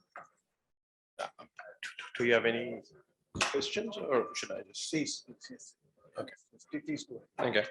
Yeah, well, first of all, thank you for having me. I represent a Swedish-based asset manager who has been investing in Pakistan for the last 11 years. Maybe we'll have 7 minutes for each panelist, just in terms of timekeeping. Thank you. And we launched the world's first frontier market ESG fund back in 2015, which invests in Pakistan and other similar emerging markets. At that time, the sustainable investment size globally was $5 trillion in the world. And today, out of $70 trillion global assets, $40 trillion are now chasing the ESG assets, which means that more than half of the global investments are going into the ESG or green or sustainable investments for that matter. And what we predict in the next 3 to 5 years, we'll actually see 90% of the assets going into the ESG compliant assets, which means that Pakistan at this point in time stand a risk of not getting investments if we do not comply the ESG criteria. And as we see it, Pakistan is far behind into that. Just to put it in perspective, Pakistan is a signatory of United Nations 17 Sustainable Development Goals that includes environment, gender equality, water, food, along with the others. And by 2030, we need to comply by that. But looking at the state of affairs, we are actually lagging behind on that. My apologies. If I can just request the media colleagues, I understand that they are wrapping up, but if you can just be as quiet as possible, please. Thank you. Yeah, sure. No worries. So as far as Pakistan's concerned, I guess unless we increase the ESG standards in general, Pakistan might not be investable in next 3 to 4 years. When we talk about the foreign investment, which Prime Minister and the finance advisor just talked about, I think that would never materialize. And if you look at the last 5-6 years, more than $6 billion have actually outflown from Pakistan. And we might not be able to see those investments coming back for that matter. As a foreign investor, we had to sell say a cement company a year ago, which was just because of the ESG scoring that we get. So that was screwing up our carbon footprint of a portfolio. And I guess similarly is all the major investment fund managers globally are taking that path. So for Pakistan, we don't just have to improve on the E side of it, but also on the social impact and on the governance side of it. One major area where I see in Pakistan is lacking is we talk about CSR, but I guess the world has moved from CSR to ESG and actually ESG to the sustainability part of it. And as far as CSR is concerned, it's more like giving a bigger 100 rupees rather than taking him to the school and make them study and earn for their future. So Pakistan, in terms of the governance and the corporate sector, I think there are a lot of loopholes that are going to be a troublemaker for Pakistan. As you know, in this export sector, we have got the GSP plus status from the European Union, which primarily hinges on the sustainability efforts. So if we are not complying with the sustainability criteria of the European Union, we might not actually get the GSP plus, which means we might not be able to export. So whatever the government or the Prime Minister talks about increasing exports, bringing in investments, it is very much linked to the ESG efforts. It doesn't matter how much economic growth are you going to get. If you're going to get your economic growth from the, say, fossil fuels or environmental unfriendly or social injustice, you would actually not be able to get that funding at all. So it's very important that we embed the ESG criteria in our government making, in the government policies, but at the same time at the corporate sector. Unfortunately, there has been some efforts on the environmental side of it, which is good for the country. We don't have to undermine the efforts of the government. But I think on the other social impact issues, whether it relates to water, it relates to the food or other areas, unless we improve our standards there, I don't think Pakistan can actually achieve the exports targets or those investments coming into Pakistan. Thank you. Thank you very much. This was Mr. Mohammad Shamoon Tariq Saab, and let me now take the same discussion to, I can see on the screen, Ms. Ayla Majid is here with us, and maybe Ayla, I can come to you with the same discussion thread, but maybe if you would also like to connect with our keynote today as well as Finance Minister's speech, please feel free to do that. Please continue. I may not be able to interject my online speakers. So just in terms of timekeeping, both of you would have 7 minutes each, please. Ayla, over to you. Thank you, Vaqar. So I am very pleased to be part of this very, very important discussion. Thank you to STPI and ACCA for organizing this. So talking about ESG, I think it is extremely important that we understand that it is not only one of those things that seem to be nice to sort of implement and carry on with, but it is really the need. We all live in a very competitive environment. And when I say competitive, Pakistan's competition with the rest of the world, if we do not adopt these good standards, if we do not improve our systems for our internal as well as external stakeholders, all stakeholders, all companies in Pakistan can unfortunately lose out.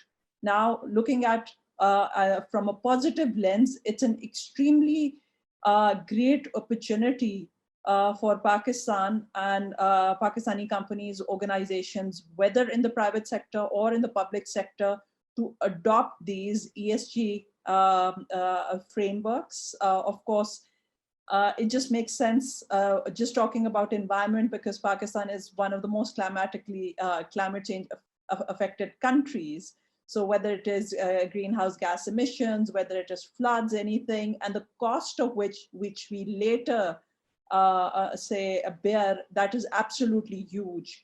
So from the environment point of view, making sure that our projects, our investments, our guidelines, our policies are aligned, that is very important. Now looking at from the social perspective as well, Pakistan is a country where we have different stratas of society, and not everybody has the same access to facilities, health, education, and all the basics, even when it comes to finance. It is extremely important that we have a cohesive framework of looking after everyone in terms of health and safety, in terms of diversity, in terms of having the best HR practices, in terms of how we deal with our, how companies deal with their buyers, suppliers, customers, etc., everyone. Looking at the last lens of governance, G, I think transparency, one cannot say it enough, that transparency is so important in terms of not only adopting transparency, but also making it sort of seen as well. Now,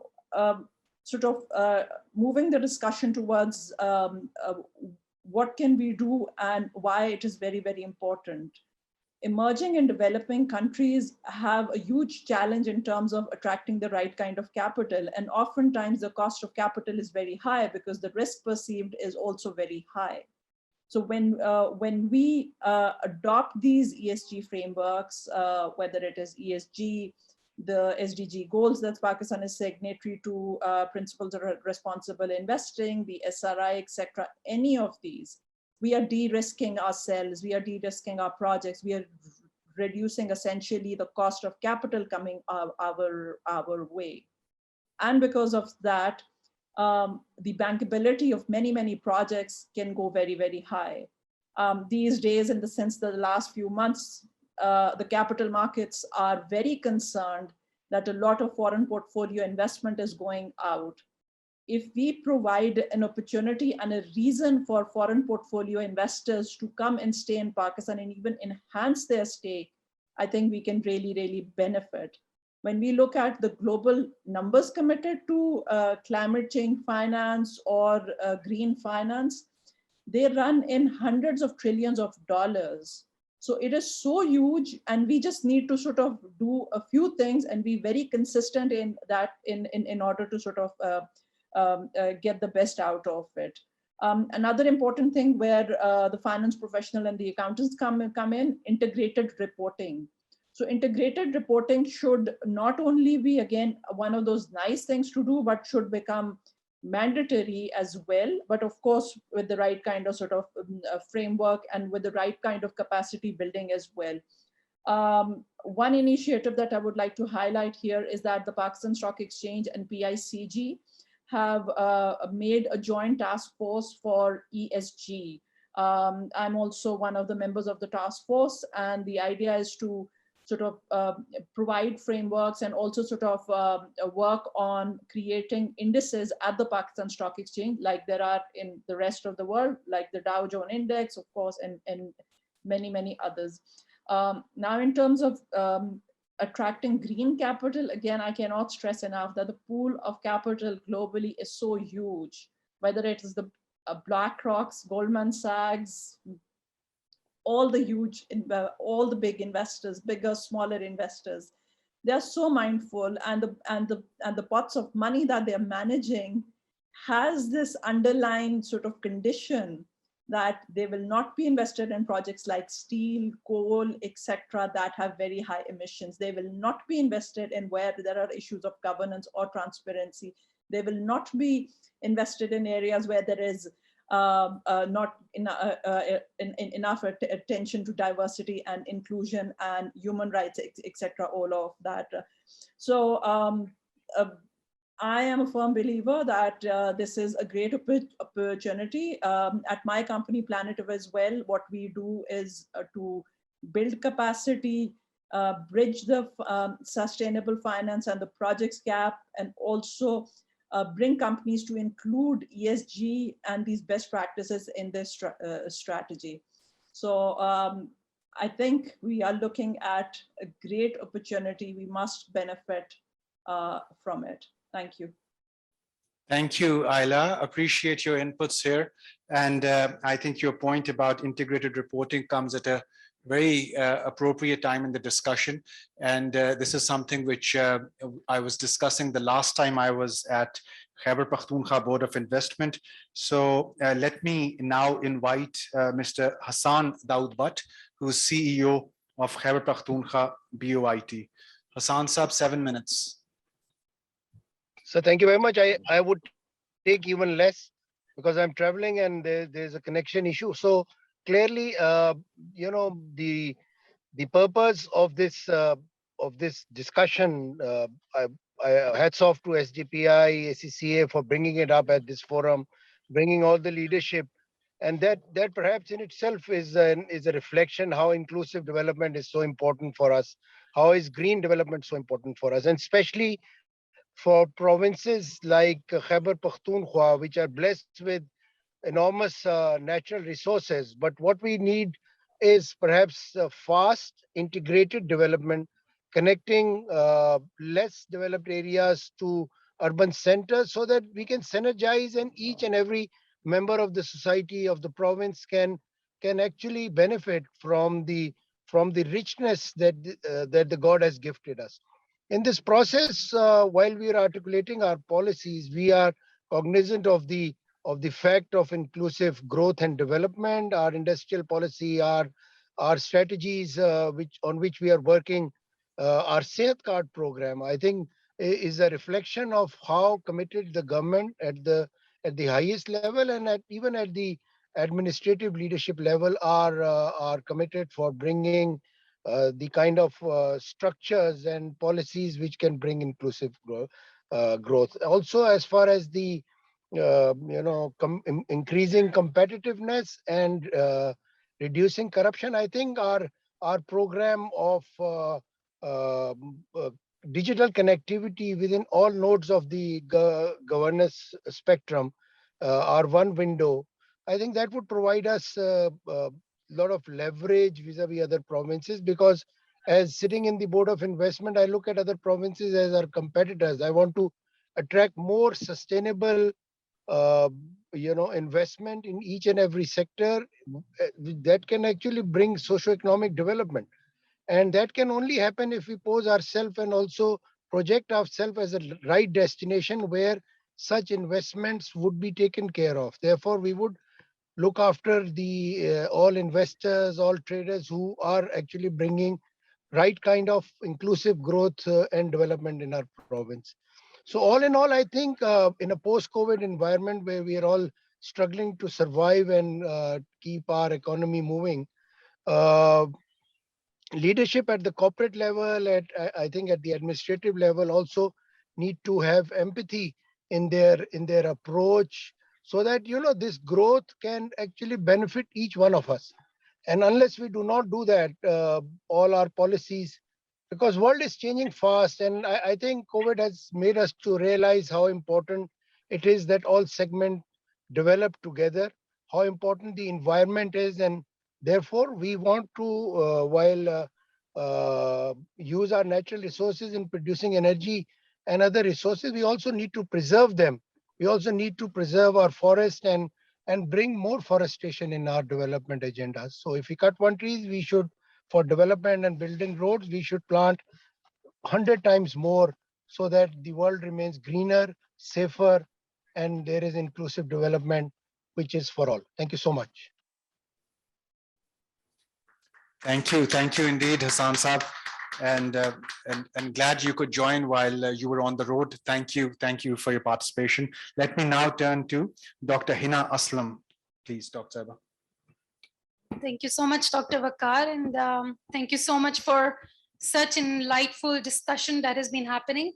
I would just like to begin with something I have read somewhere in the history, which I cannot remember the exact name, but in the times of Spanish who were trying to invade England in the history, they had parked these small ships near the coast in France, and where the people thought that, okay, that's just small ships, it's not gonna do anything with us, it's not going to harm us, without reading in between the lines and thinking that there could be better ships behind them, and they could have been prepared better. Likewise, this ESG tower has been rising. And like my colleague has already said, that the investor, the governments, the businesses who will not be able to adopt these SDG practices on time will never be heard, or will not be having any space in this world. So what does actually ESG means? Environmental social governance. It's just not a buzzword for another sustainability that we are talking about. But what it means is more accountability, more practical approach to how much harm we are causing to environmental resources, how much we are causing to the social dimensions, and how much we are economically gaining or benefiting from them. So basically, it enhances the transparency of how we are taking into account all the aspects that needs to be undertaken to ensure what we are discussing today is sustainable development. And as we have seen in the latest trend in the 2020, and also in the overall world, where the businesses, the banks, the financial institutions are opting towards these best practices, why not Pakistan? Are we ready to take a ride on this? We do see lots of commitment from ACCA with the initiatives in the social impact assessments, the bonding, the the investment bonds. There's yet to be a long way to go forward, and think actually beyond what we are doing at the moment is mostly confined to, let's say, in the projects, in the energy sector, where we are doing the environmental impact assessment and the strategic environmental impact assessments. I think these are a wonderful parameters where these issues are being addressed, but ESG goes beyond than that.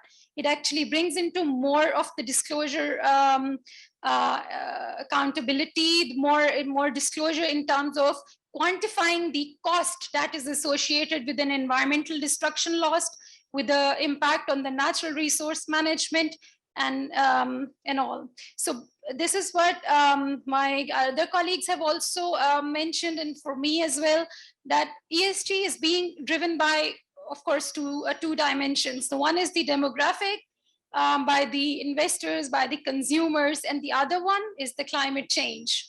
To address climate change at this time of the era, coming back from the COP, considering the huge financing gap we need, these SDG practices will be playing a vital role in this transition that we are all talking about, and saving this planet. Because now sustainability is, just like I mentioned, it's not a buzzword. It's the health of the planet. It's us that we are all living together, and the situation is not favorable, as we see, as the science tells us. But what we can do, how can the financial institutions, insurances, investments can play their major role in these aspects, in ensuring that we are meeting the environmental, social, and governance priorities. I think that's of utmost importance, and that's what my submission is. Thank you. Thank you, Dr. Hina. Appreciate it. I would indeed have liked to go back to our panelists for another round, but I think given the paucity of time and we still have to move to the concluding ceremony, let me invite Arif Masud Mirza Saab for closing remarks, please. Thank you, Dr. Vaqar. I think some of my closing remarks have been given in my opening remarks because we had to improvise. But I think some of the important messages, just let me bring out in terms of international capital allocation, and the international capital allocation that we want to attract to Pakistan in terms of foreign direct investment and other financing in order to finance long-term projects. And we've heard that that isn't going to be quite as easy in the future, because we're not only going to have to achieve financial viability, but we're also going to have to achieve environmental viability. as well as social viability as well. Let's not forget, people like asset managers like Tundra here, who are acting on behalf of pension funds. So they're acting on behalf of huge pension funds overseas in the West. And those pension funds are looking at their own beneficiaries, i.e. the young people in Europe or the West today, and even China, who are going to finance us in the future in terms of CPEC projects. Their own beneficiaries are young today, but they're going to be retiring, over the next 2 decades. What type of life do those millennials want in a world that is suffering from climate change and social depletion? Those millennials do not want a life of 50 degrees Celsius. They don't want a life of forest fires. They don't want a life of economic refugees. They don't want a life of climate refugees. That's why people like Shamoon are asking the questions for international investment. Do you have the right ES dimensions in order for our investments to be there in the long run and to cater to preserving the environment and actually adding value to the environment? It's not enough now to just preserve the current state of the environment or the current state of the social dimension. You have to improve it. You have to add value. At the moment, it's depleting.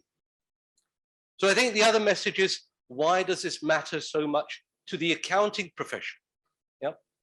The ACCA members who are here today, often in the accounting profession, we like to believe that we're going to save the world. It's often repeated again and again that accountants, within the profession are going to save the world. Well, not on their own. It has to be a collective saving of the world. All we can do is record the financial transactions, deliver financial reporting, audit those financial reports, and then say to investors like Shamoon that here's a credible set of financial statements. And then if you cast your minds back to what happened in the late 80s, so the collapse of Bcci Bank, you're all familiar with that because it had Pakistani origins within it. And then you had the collapse of the Robert Maxwell Group, Polypec, a Turkish origin company. All that happened in the late 80s to the early 90s. And then you fast forward and then you had the collapse of Enron and WorldCom, and that shook global capital markets again. And that gave rise to Sarbanes-Oxley, but it also gave rise to Cadbury Report, the Code of Corporate Governance. And then fast forward to 2008, and I've heard their names mentioned earlier on, the collapse of Goldman Sachs, Bank of America, Citicorp, all those things which were partly nationalized by the American Treasury because they were falling under.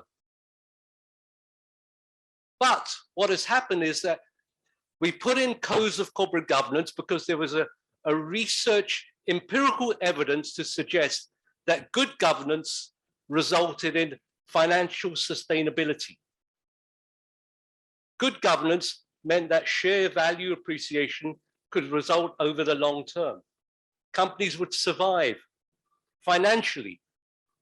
But ladies and gentlemen, what's happened in the decades since is that the ES dimension has been raising its head, and the ES dimensions are equally as important as the governance dimension. And unless we put in the building blocks of having a code for E&S alongside the G, we will not be able to be ready for attracting future long-term investments. We have to do it. We have to even build up ES auditors.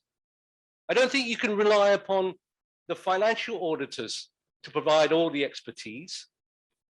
Why not allow Pakistan to be the first country to initiate ES auditors? Have that segment of your professionals trained. So I think there has to be a lot of research done for us to ensure that we can build the ES capabilities for the future. We have to collaborate. I mentioned earlier on that I believe the policy interventions required now I asked Sadia when she was here whether there was any standing committee between the SECP and the climate change ministry. And there wasn't. How can we here talk about building up our ES managerial capabilities and not have any dialogue between those two departments? So there has to be that. And, you know, and I would love to collaborate with SDPI in encouraging that engagement between the two. State Bank as well has developed green lending guidelines, but again, they have to be drawn into this dialogue. The last thing that Shaukat Tarin mentioned was that banks have been allowed to build up their reserves. I think 900 billion was the figure he mentioned in terms of profits accumulated by banks. How much of that has gone to the workforce? We all know what the C-suite CFOs and CEOs of banks get, you know, 65 lakhs a month, 75 lakhs a month as some of the salaries that CEOs of banks are getting. Whereas the minimum wage for a janitor at a bank is 20,000 rupees a month. So, and governance, corporate governance only talks about the remuneration of the C-suite.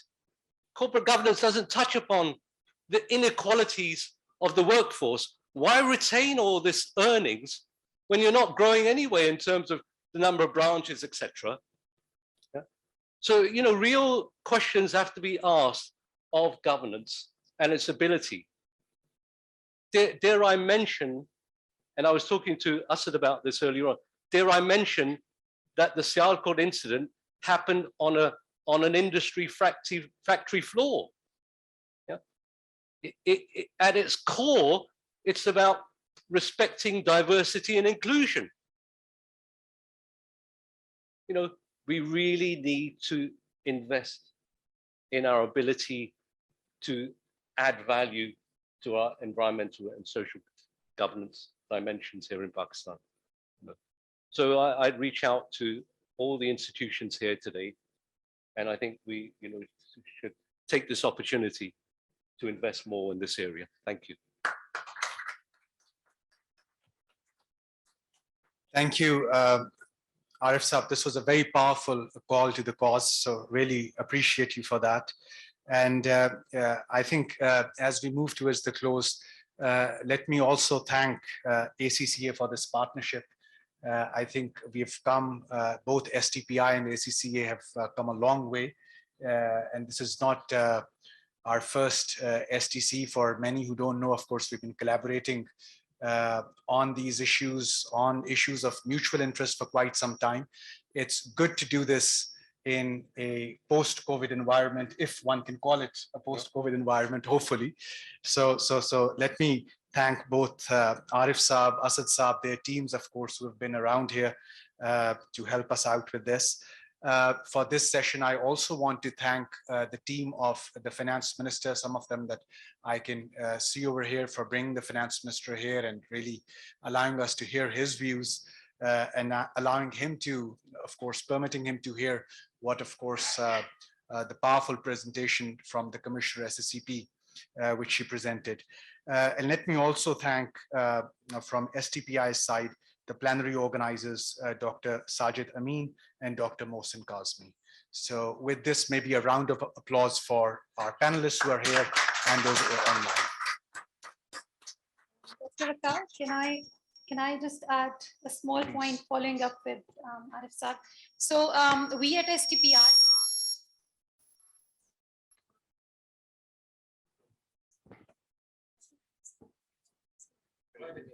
yeah, sorry.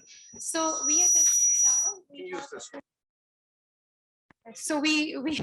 we have just formulated a under our Clean Energy Transition Program, Clean Energy Transition Network, under which we have a dedicated group of corporate sustainability, where we are going to study and work on this ESG, especially for the next year.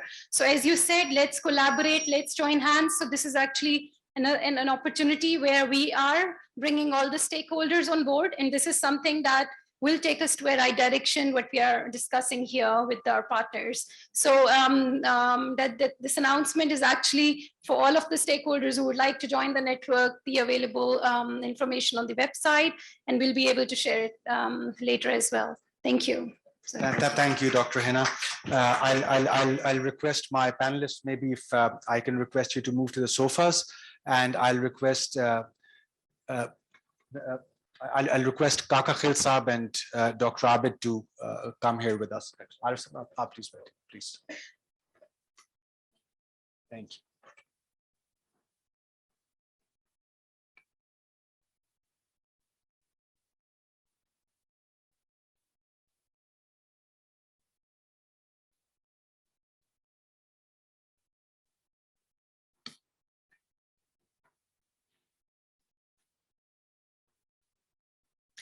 Good evening, ladies and gentlemen. I'm Aisha Elias, Coordinator, Advocacy and Policy Outreach.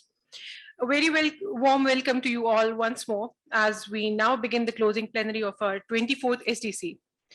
It has been 4 intellectually immersed days, and we are honored and happy to have shared them with our esteemed partners, panelists, and audience, both in person and online. This now brings us to the presentation of Excellence Performance Award, which is presented to members of Team STPI for their outstanding performance throughout the years. May I request Dr. Suleri to please announce the names of the recipients of the year's award. Thank you, Aisha. Ladies and gentlemen, we have merged the 2 plenaries we thought because we have already overflown time, so we are concluding it. The performance award is actually awarded at the concluding ceremony of each conference on the basis of overall performance of the year. And it is through votes. So the team of STPI, they gave their nominations, and those who get maximum votes, they actually get the award for performance. And this year we have 2 awardees, 2 team members who would be getting this award. And I'll request Shaukat Kaka Khail Saab and Arif Masud Saab to hand over this award. So it is a cash prize as well as a shield. So first of all, can I invite on stage Mr. Andreas? Mr. Andreas is an office assistant boy at STPI, takes care of all our tea. He gives energy whenever we are down, and for his dedicated performance around the year.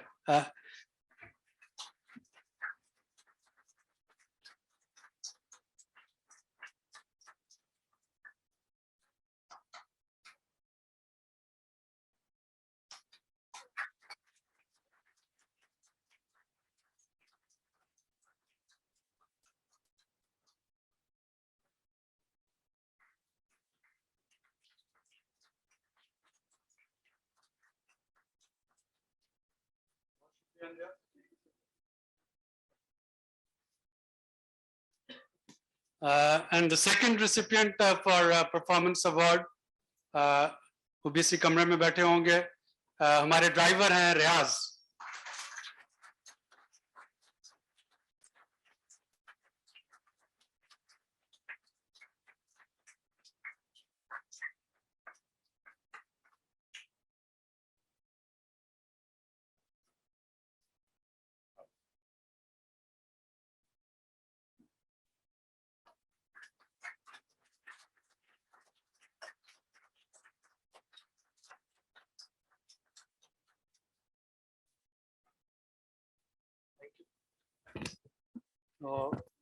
खसूसी तौर पे मैं जो हमारी admin team है उसका बहुत शुक्रगुजार हूँ. ये दोनों उसके बड़े एफिशिएंट मेंबर्स हैं, और कोविड के दौरान और लॉकअप के दौरान वर्क फ्रॉम होम में इन दोनों ने हमारा बहुत साथ दिया.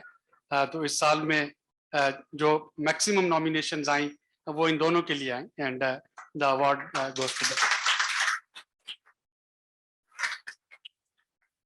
Thank you, Dr. Abid. Very well deserved. And I congratulate both Andreas and Riaz on behalf of SDPI. May I now request Chairperson Board of Governors SDPI and Ambassador Shaukat Kaka Khail for the vote of thanks. Ambassador Shaukat Kaka Khail is Chairperson Board of Governors SDPI since 2009 Earlier, he served as Deputy Executive Director of the UN Environment Programme for nearly a decade with the rank of UN Assistant Secretary General. During his decade-long tenure in UNEP, Ambassador Kakakhil assisted the Executive Director in all aspects of the program's activities.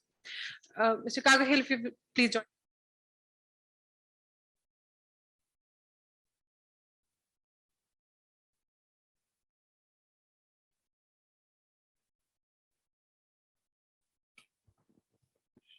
Dear friends, it's always my very pleasant duty to make remarks at the opening and the concluding sessions of our annual Sustainable Development Conference. And I do so on behalf of the Board of Governors.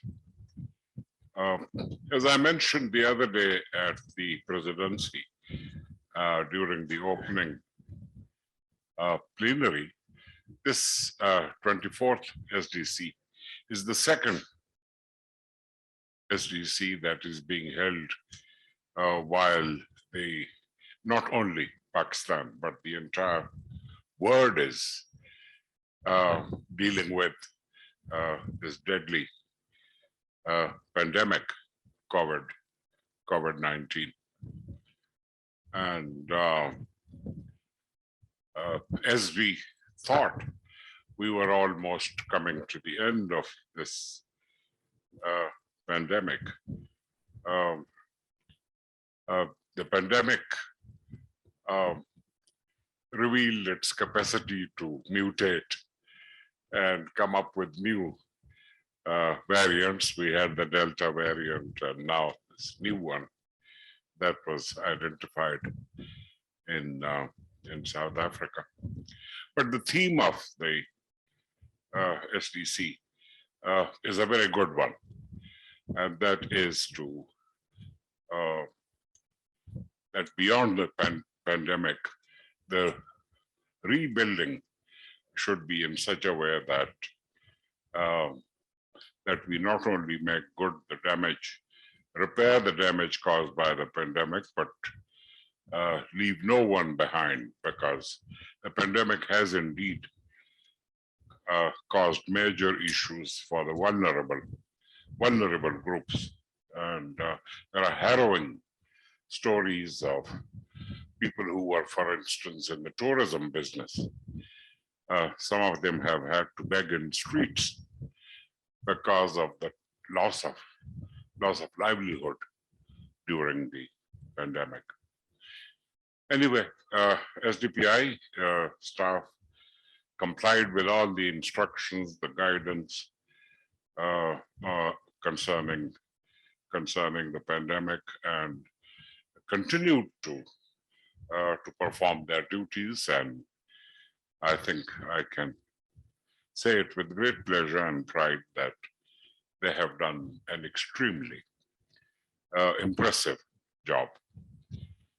As far as this session of the SDC is concerned, this is one of the heaviest, one of the richest conferences, comprising 10 plenaries and some 28 concurrent sessions.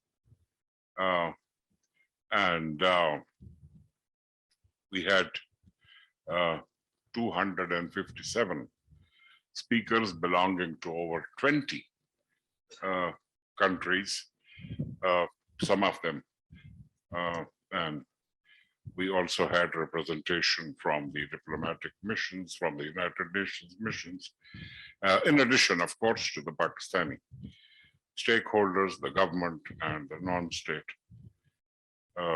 organizations and communities. The subjects covered represent almost the entire spectrum of the challenges that Pakistan has had to contend with. There were discussions on energy transition, on ecosystem restoration, public-private partnership for sustainable development goals, cultural diversity, impacts of COVID-19 on the poorest rural households and on Pakistan's economic, educational, social and environmental challenges, particularly the extremely serious climate crisis, the implementation of COP26 decisions, the impacts of climate change on health, the role of parliaments in climate politics and the implementation of the Paris Agreement, CPEC, an emerging scenario, and above all, the continued or in fact greater importance of sustainable development goals and as we just saw during the last hour, Pakistan's environmental social governance dimension. So this indeed has been a very, very rich SDC, and I hope that the discussions and the presentations offer a rich menu of options to the government of Pakistan and to the non-state actors, without whose support the government cannot achieve anything. So it is my very pleasant duty and function to thank all of those who are responsible for the success of this conference, the government ministers, the corporate sector heads, the representatives of the diplomatic corps, the diplomatic missions, the chairs and panelists in various sessions, and above all, the rank and file of SDPI, particularly Uzma, Harun and her team, who have worked overtime to develop a very robust and meaningful program.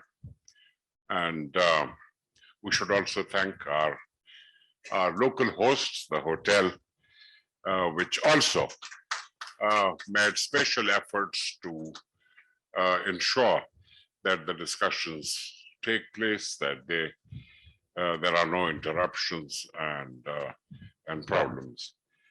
So I hope that all of us have learned something, have picked up something, and we would find what we've heard, we've seen, we've observed useful in our respective fields.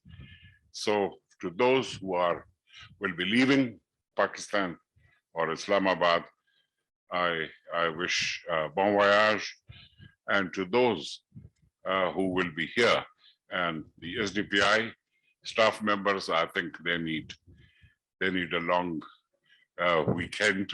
I hope, Abid, you will allow them that. They need rest after the marathon that has been SDC 24. And I thank you all.